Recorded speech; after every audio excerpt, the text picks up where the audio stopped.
Hello, good day.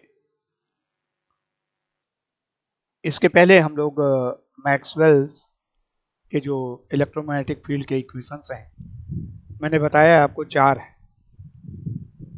Maxwell's first equation, Maxwell second equation को हम लोगों ने डेवलप किया हुआ है और आपको ध्यान होगा दो फॉर्म में किया है। इंटीग्रल रिप्रेजेंटेशन में मैक्सवेल फर्स्ट और सेकंड इक्वेशन को किया है। ऐसे ही डिफरेंशियल फॉर्म में किस तरह से मैक्सवेल्स के फर्स्ट और सेकंड इक्वेशन को रिप्रेजेंट किया जाएगा। इसके बाद आता है थर्ड इक्वेशन, जो let us develop today the Maxwell's third electromagnetic field equations. So Maxwell's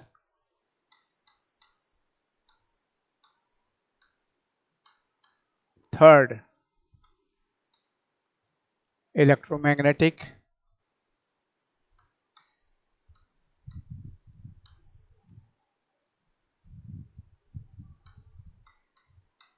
field equation. So it is the third.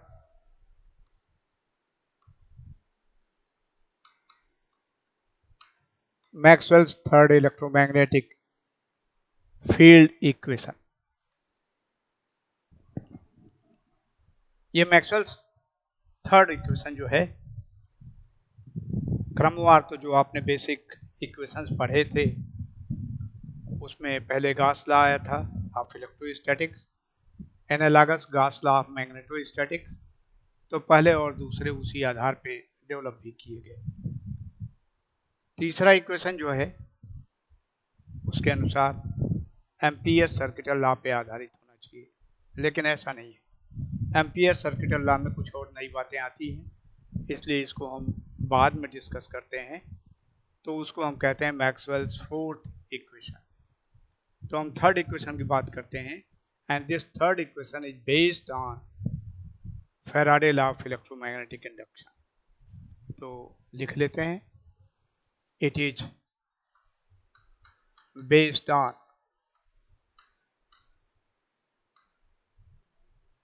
Faraday law of electromagnetic induction, which is mathematically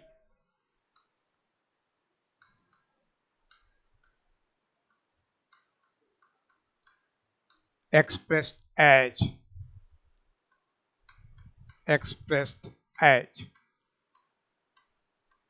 और आपको ध्यान होगा कैसे एक्सप्रेस किया जाता है। The induced EMF E small E, electromotive force, electromotive force, the induced EMF, it is equal to minus how the flux is changing with respect to time. कुछ चीजें इसके बारे में मैं बता दूं, हालांकि ऑलरेडी डिस्कस किया हुआ है। फ्लक्स में परिवर्तन होना आवश्यक है इंड्यूस्ड ईएमएफ को उत्पन्न होने के लिए, और इसलिए इसको ईएमएफ न कह करके इंड्यूस्ड कहते हैं। तभी ये उत्पन्न होता है जब फ्लक्स में परिवर्तन होता है। यदि फ्लक्स कांस्टेंट हो जाए, डेल्टा 5a डेल्टा टी की वैल्यू 0 हो जाए, तो फिर ई की वैल्यू 0 हो जाएगी। तो इसीलिए फ्लक्स में परिवर्तन आवश्यक है। और दूसरा, ये अपने काज का ही विरोध करता है, Lenz law, and that's why there is a negative sign. तो mathematically Faraday law of electromagnetic induction को इस तरह से रिप्रेजेंट किया जाता है। इसको इलेक्ट्रोमोटिव फोर्स को which can be written as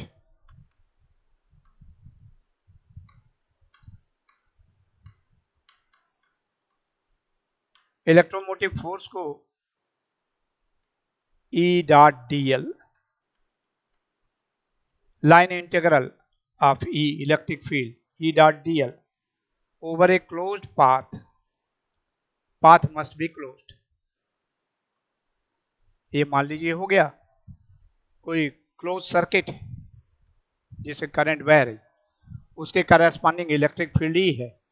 तो इस पाथ में इससे इलेक्ट्रोमोटिव फोर्स इतनी दूरी में ई डी एल आएगी, और इसलिए पूरे पाथ के ऊपर कितना आएगा, E dot D L over the closed path. This is equal to the rate of change delta by delta T phi. और फ्लक्स को आप जानते हो, यदि मैग्नेटिक फील्ड बी हो तो एलिमेंटल एरिया ds लिया है, तो इस सरफेस के ऊपर पूरा जो क्लोज सरफेस है इस पे इंटीग्रेट कर दें तो फाई की वैल्यू निकल जाएगी. तो E dot D L is equal to minus delta by delta T B dot D S. Flux की वैल्यू एरिया गुड़े मैग्नेटिक फील्ड निकालते हो. इलेक्ट्रिकल फ्लक्स का ऐसे ही एरिया गुड़े इलेक्ट्रिक फील्ड इससे निकल जाएगा, जो फर्स्ट लॉ में आपने प्रयोग कर रखा है. ये इक्वेशन जो आपको प्राप्त हुआ, इसको थोड़ा सा और ऐसा लिख लें. Line integral over a closed path of E D L, this is equal to minus surface integral delta B by delta T ds. And this is the integral form of the Maxwell's third electromagnetic field equation. कुछ नहीं है, जो आपने mathematical expression electromagnetic induction के लिए लिखा था Faraday law, उसी को हमने इलेक्ट्रिक फील्ड के टर्म में लिख लिया, मैग्नेटिक फील्ड के टर्म में लिख लिया, तो उसको ऐसा लिखा जा सकता है. So this is the integral form. सबका हम दो स्वरूप डेवलप कर रहे हैं. Integral for, this is the integral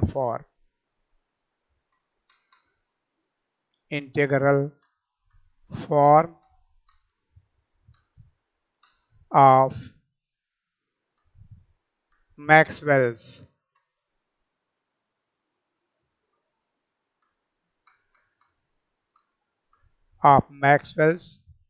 third electromagnetic field equation. Electromagnetic field equation.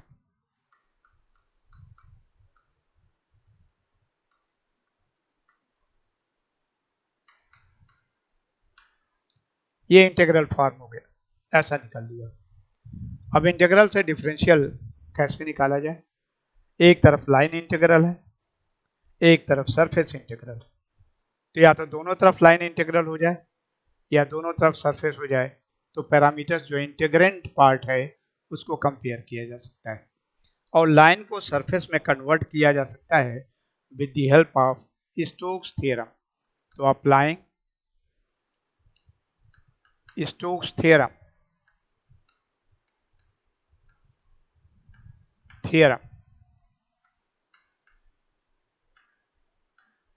on the left hand side,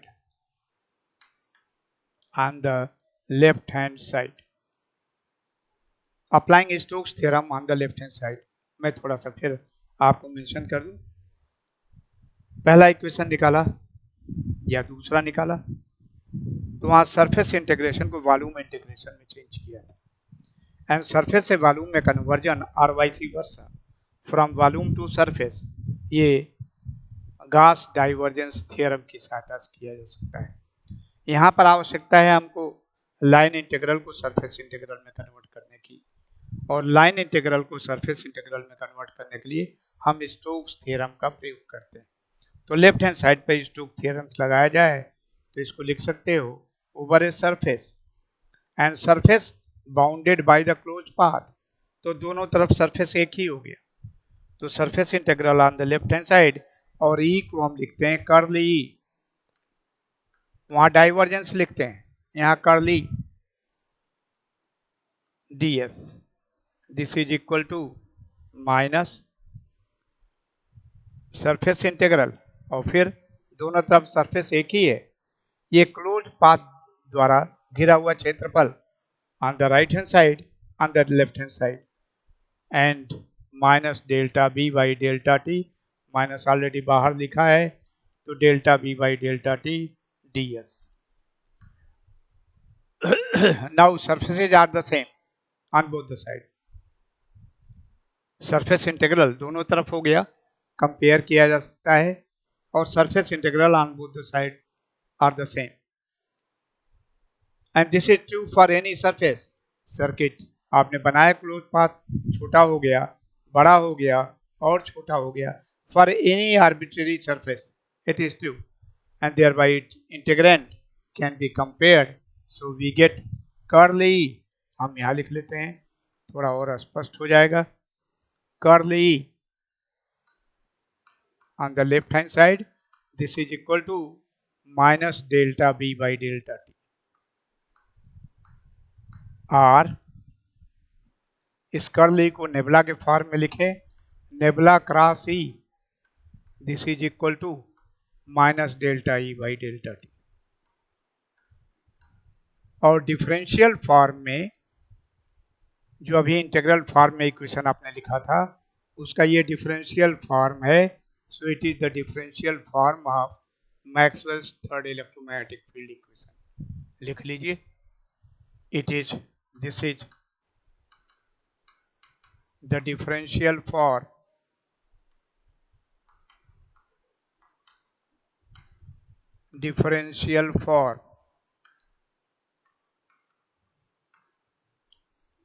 of Maxwell's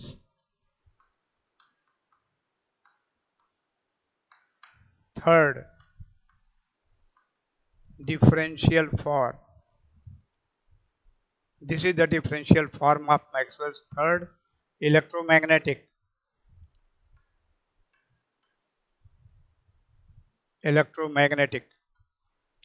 field equation.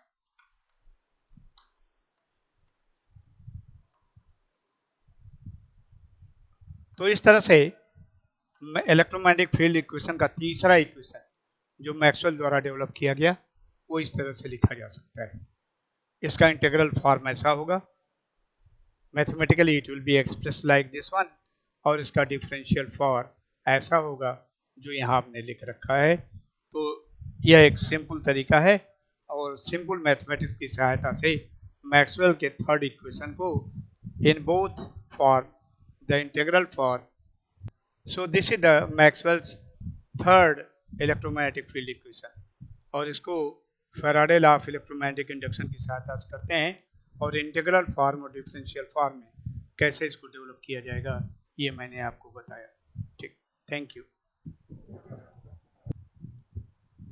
Hello, तो अब तक हम लोग मैक्सवेल्स के तीन इक्वेशंस को इलेक्ट्रोमैग्नेटिक फील्ड इक्वेशन को डेवलप कर दिया है, both in integral form and in differential form. Now let us see how Maxwell's fourth equation can be developed. Maxwell's fourth electromagnetic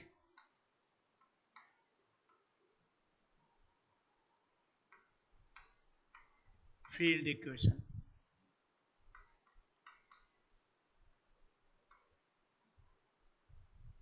और इसको भी इंटीग्रल फॉर्म में और डिफरेंशियल फॉर्म दोनों में इसको डेवलप किया जाएगा। ऑब्वियसली एक ही बेसिक लॉ बचा है तो उसी पे आधारित है। It is based on amperes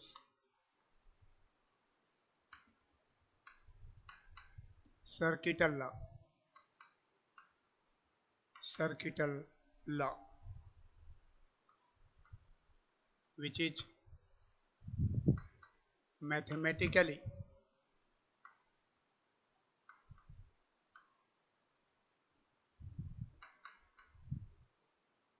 expressed as। और बेसिक लॉ को जब हम डिस्कस कर रहे थे उस समय इसको लिख चुके हैं, तो मिला लीजिए यही क्वेश्चन रहा होगा। It is based on Ampere's circuital law which is mathematically expressed as magnetomotive force B D L.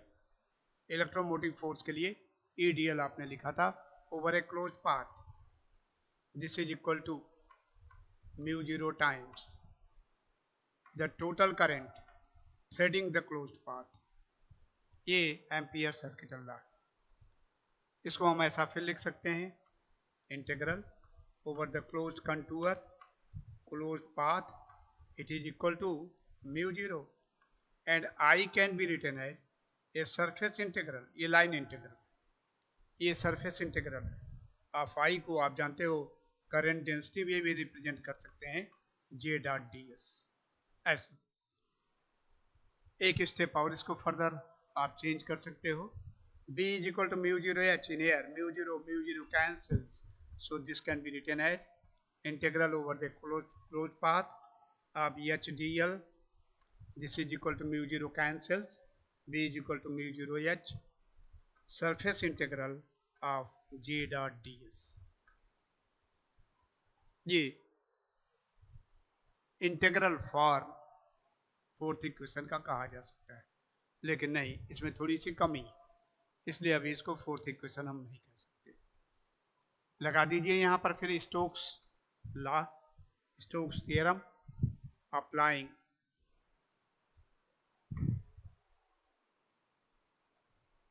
Stokes theorem,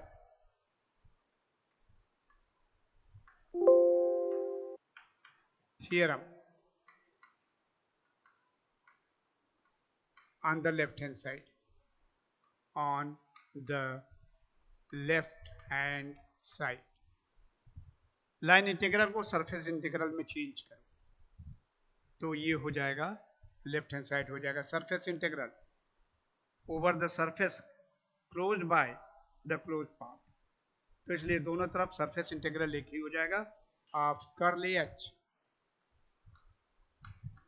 ds, this is equal to surface integral of J dot ds. Now surfaces are same on both the sides, so this is true for any surface and thereby integrand curly h, it should be equal to J, और ये differential form होना चाहिए, लेकिन नहीं, इसमें भी एक कमी है, और कमी क्या है वो इस तरह से देख सकते हैं कि J इसमें कांस्टेंट, कैसे ये कांस्टेंट है, तो इसके लिए taking divergence on both the sides, take divergence on left hand side, divergence curly h, this is equal to divergence J and the value for divergence curly h, it is equal to 0। देखो ऐसे इसको देख सकते हो, divergence nabla dot nabla curly h, nabla cross h, this is equal to divergence J, nabla cross h एक vector आएगा जो vector nebula के भी परपेंडिकुलर होगा और h के भी परपेंडिकुलर होगा, और नेबुला से डॉट प्रोडक्ट है तो cos 90 आ जाएगा and cos 90 is 0, so left hand side is 0, so we get divergence J, it is equal to 0।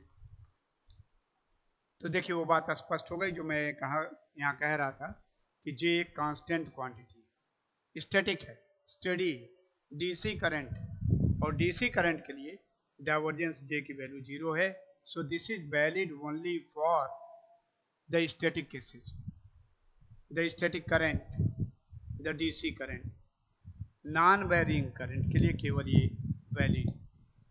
तो इसलिए हम एक जनरलाइज इक्वेशन कंसीडर करते हैं, और जनरलाइज इक्वेशन में ये कंसीडर करते हैं जो कि DC as well as variable AC दोनों के लिए वैलिड हो। तो उसके लिए हम इक्वेशन ऑफ कंटिन्यूटी का प्रयोग करते हैं। डीसी के लिए divergence J is equal to 0 है, इक्वेशन ऑफ कंटिन्यूटी का हम प्रयोग करें using equation of continuity, equation of continuity वो है divergence J plus delta rho by delta T, this is equal to 0। So instead of divergence J is equal to 0, which is valid only for static cases, the DC current, the steady current, the constant current, let us use the equation of continuity which is valid for varying cases also।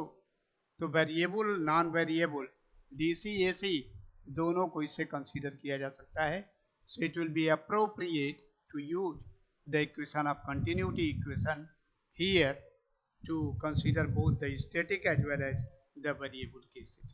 और जब इसको हम ऐसा कर देते हैं, इसका प्रयोग करें तो divergence J it is equal to minus delta rho by delta T. Delta rho by delta T right hand side पर जो आ रहा है, रो की वैल्यू हम जानते हैं, जो फर्स्ट इक्वेशन डेवलप किया गया है in differential form, we have obtained divergence D is equal to rho. तो रो की जगह पर हम लिख लें minus delta by delta t divergence D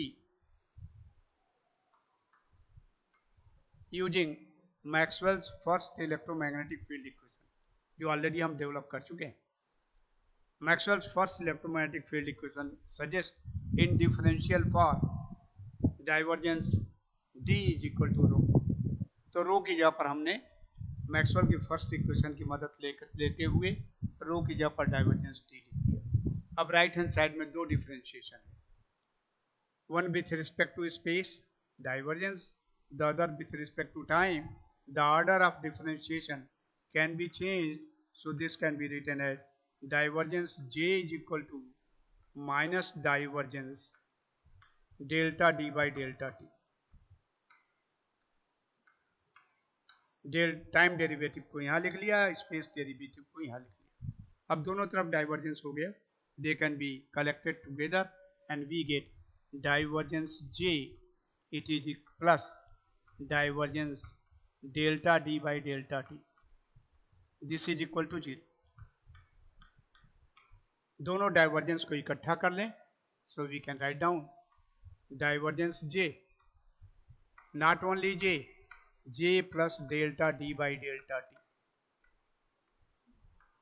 divergence J, divergence taken outside, J plus delta D by delta T, this is equal to 0।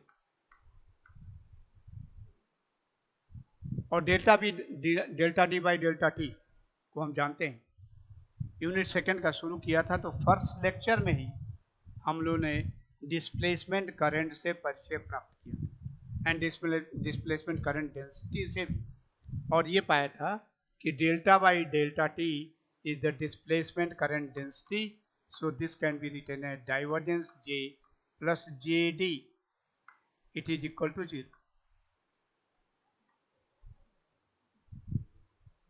तो हम जो पहले पाते थे कि divergence J is equal to 0, ये केवल अकेला J का डाइवर्जेंस 0 नहीं होना चाहिए, जबकि J के साथ साथ JD को भी कंसीडर किया जाए तो उसका डाइवर्जेंस 0 होना चाहिए, to make the situation a generalised one.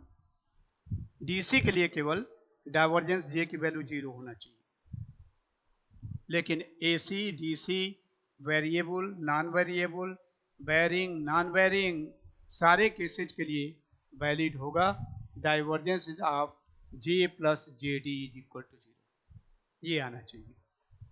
That is divergence of J is the conventional current density plus displacement current density must be equal to, इसका डाइवर्जेंस जब लिया जाए J प्लस JD का तो ये 0 होना चाहिए, where JD it is equal to delta D by delta T। ये हम ऑलरेडी इस्टेब्लिश कर चुके हैं on the very first lecture, displacement current density को ऐसे रिप्रेजेंट किया था।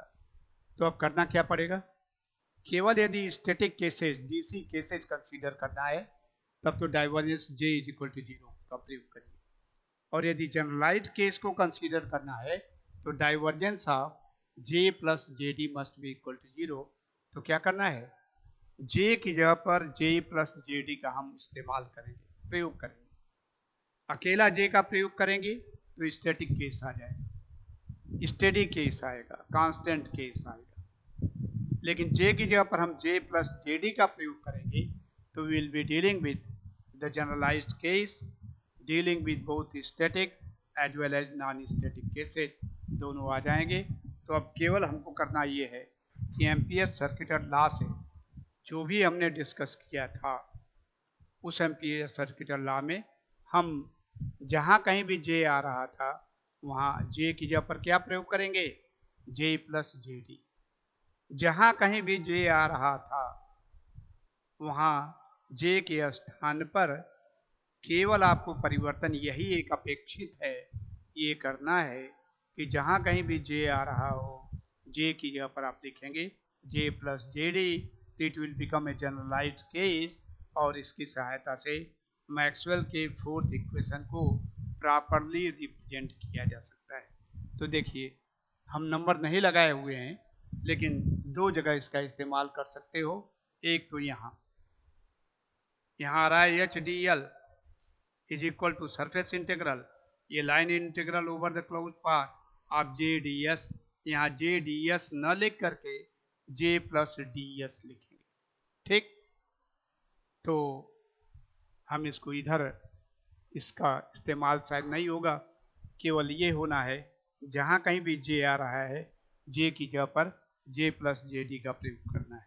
तो देखिए इसको हम ऐसे लिख लेंगे, from this expression we get the generalised for, क्या करके केवल एच अपने जगह पर रहेगा, लाइन इंटीग्रल यथावत रहेगा, जे की जगह पर जे प्लस जे डी आ जाएगा, सरफेस इंटीग्रल अपनी जगह पर रहेगा। तो ये इक्वेशन लिखा जा सकता है line integral over a close path of H D L, this is equal to the surface integral.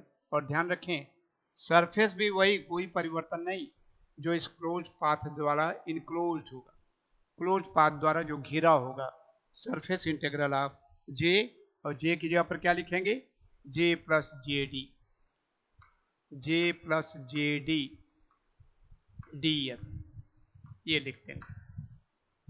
जहां कहीं भी जे आ रहा था जे की जगह पर आप लिखेंगे जे प्लस जे डी। तो इस इंटीग्रल इक्वेशन को ऐसा लिखेंगे and this becomes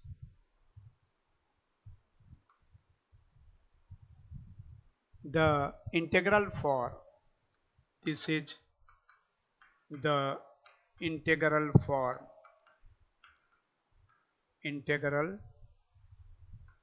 form of Maxwell's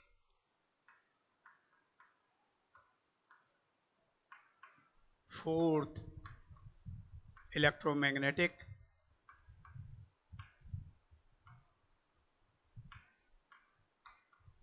field equation।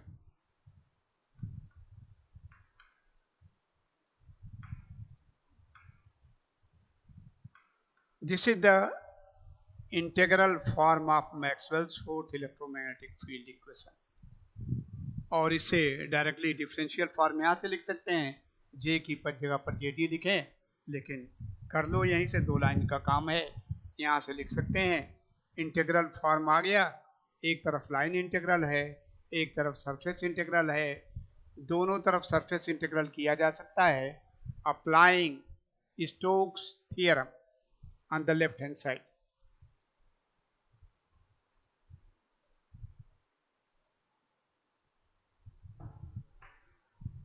applying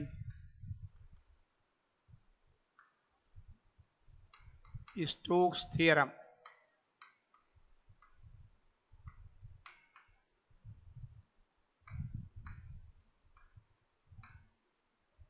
on the left hand side। किसके लेफ्ट हैंड साइड पर, जो इंटीग्रल फॉर्म है उसके लेफ्ट हैंड साइड, जो लाइन इंटीग्रल को सरफेस इंटीग्रल में बदल देगा, तो left hand side will become surface integral over a surface enclose by the closed path. और इस एच को क्या लिखेंगे कर्ल एच, यहां भी लिखा हुआ है देखो curl H, curl H D S, this is equal to a right hand side as such surface integral j plus jd ds। Surface दोनों तरफ एक ही है, तो ये इक्वेशन वैलिड है किसी भी आर्बिट्ररी सरफेस के लिए, इसलिए इंटीग्रेंड भी वैलिड होना चाहिए and thereby curl H this is equal to J plus J D. तो जो केवल कर्ल एच आया था इज इक्वल टू जे, ये केवल कांस्टेंट के लिए वैलिड है, यहाँ शो भी किया गया है, तो जे की जगह पर अब जे प्लस जे डी आ जाएगा, और or this can be written as curly H nabla cross H, this is equal to J plus J D, J plus J D, और जे डी की जगह आप delta D by delta T लिख सकते हो। तो on the right hand side it is J plus delta D by delta T, और D की वैल्यू भी हम जानते हैं इप्सिलॉन ई के बराबर होता है, तो it can be written as epsilon delta E by delta T. तो इस तरह से यह डिफरेंशियल फॉर्म हो जाता है मैक्सवेल के फोर्थ इक्वेशन का। इंटीग्रल फॉर्म ऑलरेडी हमने हाईलाइट कर रखा है, and this is the differential form, so लिख लीजिए इसको।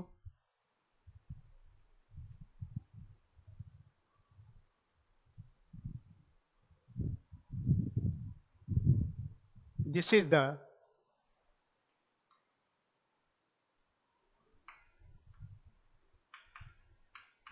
differential form,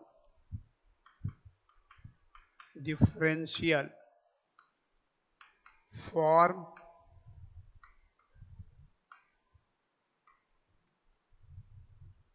of Maxwell's fourth electromagnetic field equation, electromagnetic field equation।